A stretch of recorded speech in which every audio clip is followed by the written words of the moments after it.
පින කියලා කියන්නේ මොකක්ද? පුඤ්ඤං පුඤ්ඤන්ති භික්ඛවේ සුඛස්සේතං අදි වචන. මතක තියාගන්න ඕන. පුඤ්ඤං පුඤ්ඤන්ති භික්ඛවේ සුඛස්සේතං අදි වචන.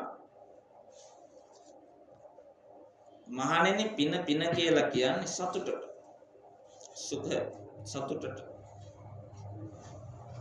ඔය සතුට පදනම් කරගෙන තමයි අපේ මේ ජීවිත කතාව ජීවිතය නැමැති අන්දරය ලියවෙන්නේ. අපි හැම කෙනෙක්ටම සතුට අවශ්‍යයි. ඒ සතුට භුක්ති විඳින්න අපි කවුරුත් කැමති. හැබැයි සතුට නැති වුණොත් එතන දුක කියන අනෙක් වචනේ එළියට එනවා. රේල් පීලි දෙකක් වගේ සතුටයි දුකයි එකට තමයි යන්නේ. අපි යම් කිසි දෙයකට බැඳෙනවා නම් සුවයි කියලා, සුභයි කියලා. ඒකේ අනිත් පැත්තත් ඒ විදිහටම පවතිනවා අසුභයි කියලා, දුකයි කියලා. ඒක තමයි ස්වභාවය. මේ ස්වභාවධම දැනගත් කෙනෙක්ට හරිම ලේසි හිත හදාගෙන සතුටෙන් ජීවත් වෙන්න.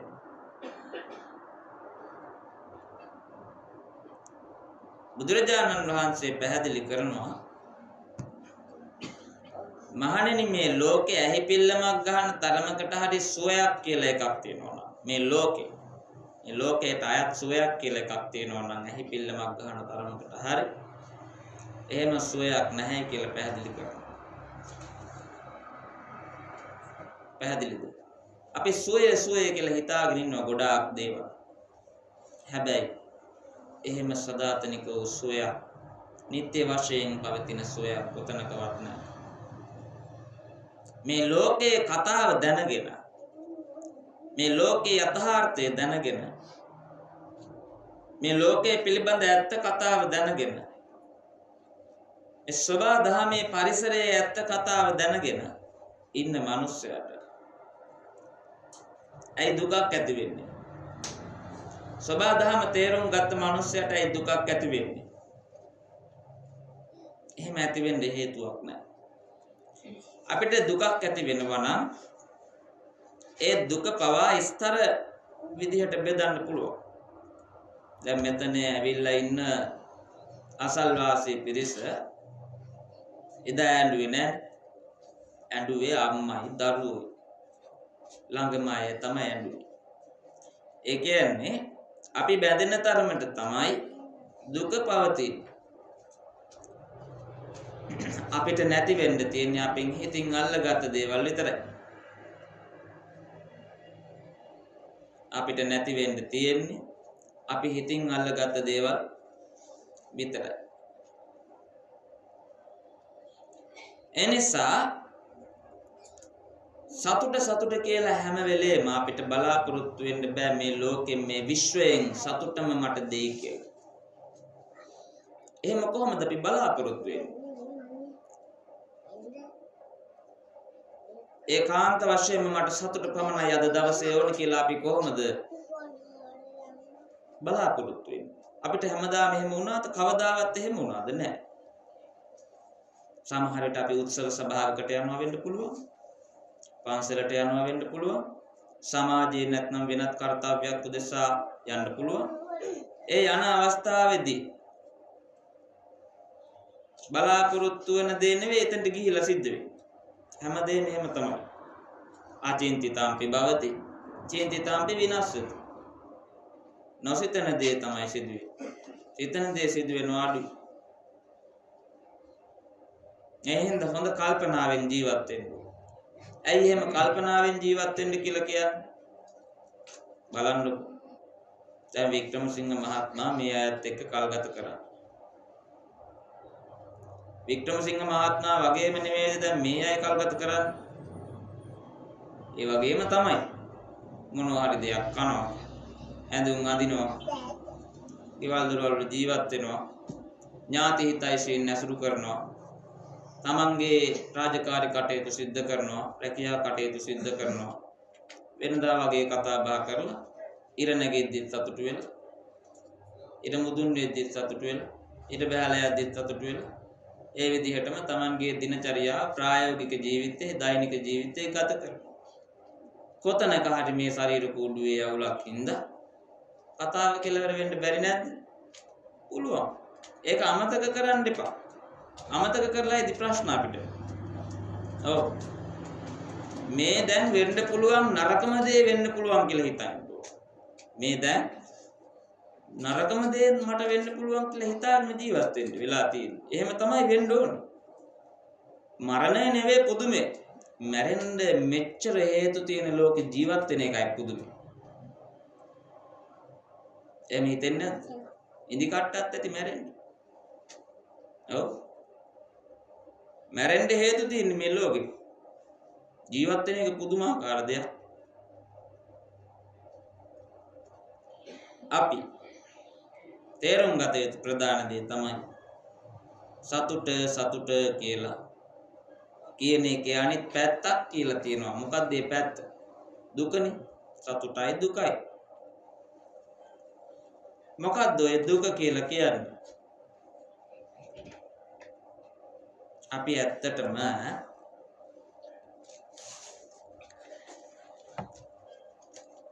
දුක කියලා කියන්නේ දැන් හිතන්න මේ අයියලා අක්කලා දැන් ඔයාලා පොඩි කාලේ මේ පැටවුන්ටත් වැඩිය පොඩිනේ. ඒ කාලෙම මේ අම්මයි තාත්තයි ඔයාලව දානවා කුණු බක්කියකට. නැත්තම් කොහෙද ගිහලා කානුවකට දානවා. කැලේකට දානවා. ඔයාලව කවුරු හරි අරන් ගිහලා හදා ගන්නවා. හරිද? ඊට පස්සේ අවුරුදු 25 30ක් ගියාට පස්සේ ආරංචි වෙනවා මේ වදාපු අම්මයි තාත්තයි දෙන්නම මැරිලා කියලා. දුකක් ඇති වෙනවද? ඇති වෙනවද එහෙම දුකක්? එහෙම දුකක් ඇති වෙන්නේ නැහැ. ඇයි අපිට ප්‍රයෝජනෙ ලැබිලා නැහැ. අපිට විය යුත්තේ කෙරිලා නැහැ. ගෑනු කෙනා ගෙනාව ගෙදරට. ඊට පස්සේ ගෙවල් දොරවල් ඉතින් පිළිවෙලට හදලානේ ගෑනු කෙනාව ගේන්නේ. ගෙනාවට පස්සේ යාළු වෙලා ඉන්න කාලේ හොඳට කතා බහ කරනවා, hina වෙනවා, සතුටු වෙනවා. මම අරක කරන්නම් මේක කරන්නම් කියලා. උයන්නම් පියන්නම් හැමදේම කරන්නම් කියලා දැන් ඕන් දෙන්න ගෙදරට එනවනේ. ආවාහයක් කරගන්න. ඔයා. ඊට පස්සේ ගෙදරට ගෙනාන හොඳටම ආදරය කරනවා බඳින්න කලින්. ගෙදරට ගෙනාවට පස්සේ ෆෝන් එක ඔබ ඉන්නවා. Facebook යනවා, YouTube බලනවා, TV බල ඉන්නවා. ගෙදර දොරේ වැඩක් කරන්නේ නැහැ. අම්මා තාත්තා ගැන හොයලා බලන්නේ කිසිම සමාජීය කටයුත්තකට යන්නේ නැහැ. තමන්ට උදව්වක් වෙන්නේ නැහැ. තමන්ව තේරුම් ගන්නේ නැහැ. සිතුවිලි තේරුම් ගන්න නැහැ. එතකොට මොකද වෙන්නේ? අර ඉස්සරලා තිබිච්ච එක වෙනස් වෙන්නේ නැද්ද? වෙනස් වෙනවා. එහෙම වෙන්නේ ඇයි? තමන්ට විය යුතු දේ සිද්ධ වෙන්නේ නැහැ. තමන් බලාපොරොත්තු වෙන කාර්යයන් ටික සිද්ධ වෙන්නේ නැහැ. තමන්ගේ ප්‍රයෝජනේ තමන්ට ලැබෙන්නේ නැහැ. එතකොට මොකද වෙන්නේ? ආදරයක්ද එපා වීමක්ද නැති වෙන්නේ. එපා වීමක්. දැන් මේ මම කතා කරන මේ මයික් එක වෙලාවකට සද්ද නැතුව යනවා. ඊට පස්සේ කොළවල හොල්ල කොහොම හරි හදාගෙන කාලයක් පාවිච්චි කරනවා. කැඩිලාම යනවා. මොකද ඊට පස්සේ කරන්නේ? අයින් කරන්න වෙනවනේ. ඒ වගේ තමයි. දැන් මේ අම්මා ඉන්නවා. දැන් මේ අම්මා කවදා හරි මැරෙනවනේ. ඒකෙත් මේ මූණ දෙන්න ඕන කියලා හිතෙන්නේ නැද්ද? හිතෙන්න ඕන. දැන් ඉඳන් මම මගේ අම්මගේ මරණයට සූදානම් වෙනවා. මොකද අම්මා මැරෙනවා කියලා මම දන්නවනේ. එහෙම නේද? ඔව්. තමන් කවදා හරි මැරෙනවා. ඒකට සූදානම් වෙන්න ඕන. එහෙනම් මේ අම්මගේ ඉහමුදුනේ සිට යටිපතුල තෙක් කය දිහා සිහියෙන් බලන්න ඕන. දැන් මේ අම්මා වයසයි.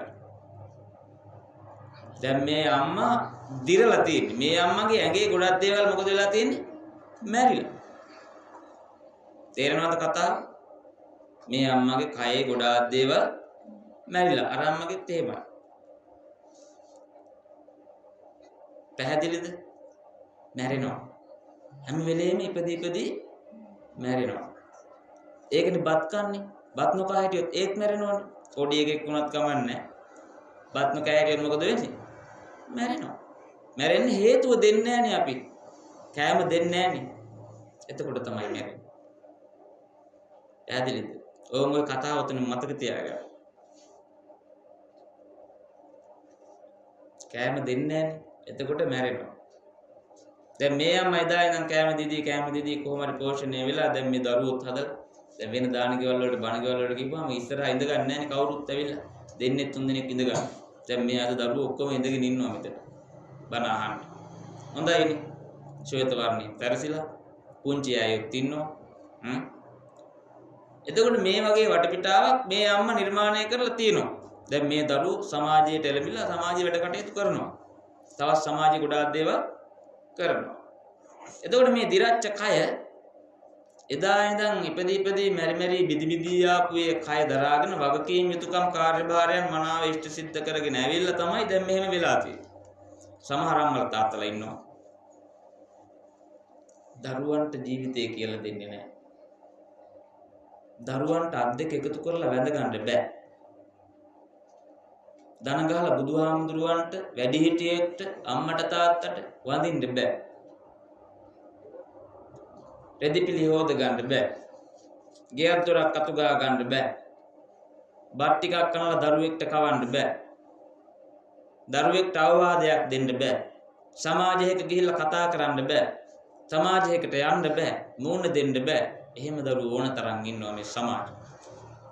මේ සමාජ කලවම් වෙච්ච එකක්. ඒ සමාජයේ මැද්දෙන් එදා පිළිබිඹු වුණේ චරිතය.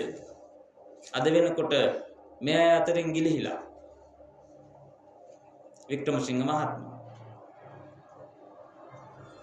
එතකොට අපිට තියෙන දෙයක් ලියවිලා උපන්දා ඉඳලා මරණයටපත් වෙන මොහොත දක්වා අපි සිද්ධ කළ යුතු තේරුම් ගත යුතු කාර්යභාරයන් කොටාසයක් තියෙනවා, වගකීම් කොටාසයක් තියෙනවා, නීති රීති කිහිපයක් තියෙනවා.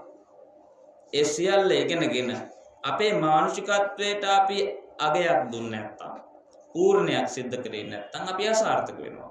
දැන් මේ අම්මා මරණයටපත් වෙයි කවදා හරි ළඟදී.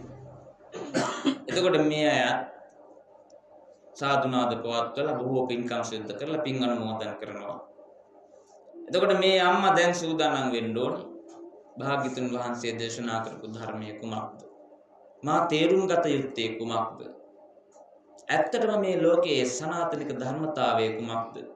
මා තේරුම් ගත යුතු සාරාංශය කුමක්ද?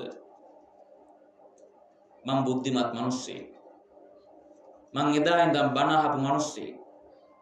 මං එදා ඉඳන් පින්කම් කරපු මිනිස්සෙක්. එදා ඉඳන් පන්සල සිවුර ආශ්‍රය කරපු මිනිස්සෙක්. මං පොත්පත් ආශ්‍රය කරපු මිනිස්සෙක්.